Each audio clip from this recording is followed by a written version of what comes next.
So this is the latest vehicle to arrive into our workshop. It's come all the way up from Gibraltar. It's an early TD5 130 left-hand drive. It's come to us for a full cosmetic restoration really. Mechanically pretty solid, but we'll go through all that as well. Age is catching up with it, unfortunately. As you'll pan around on the other side, you'll see in a minute.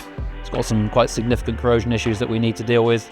And we'll be starting this build in the next few days and looking forward to getting into it. One of the more major jobs in this restoration will be installing a new galvanized bulkhead. As you can see, this one's seen better days, as have most of the doors. Pretty usual for a vehicle that's coming up to 25 years old. So we'll be going through replacing that and then obviously repainting all the panels as we go through and bringing it back to life. Obviously, being a 130 left-hand drive TD5, it's quite an unusual vehicle to start off with. Not something we've had in the shop before. Another bit that makes it unusual, factory air conditioning. Obviously very helpful given where it's come from, much hotter climate than here.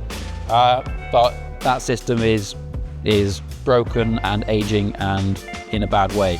So we're going to be fitting a completely new modern air conditioning system to this as part of the build as well, from Ministry of Defender. Interior of this vehicle is in pretty good condition. Original dash is nice, headlining is nice. Seats have all been recently retrimmed, they're in a good condition.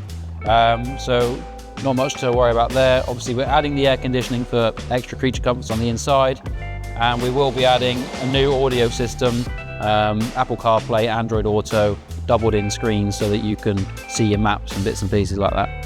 Mechanically on this vehicle, there's a few bits and pieces to do. Suspension's due a bit of an overhaul, so it needs new springs, shocks, bits and pieces like that.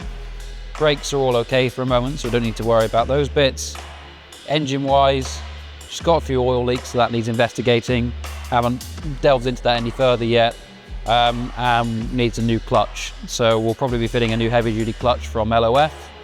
So that'll be nice, and then looking at adding a little bit more power with upgraded intercooler and probably remap from Alive Tuning. Right, so on the exterior of this vehicle, we're going to be keeping it in a fairly original configuration.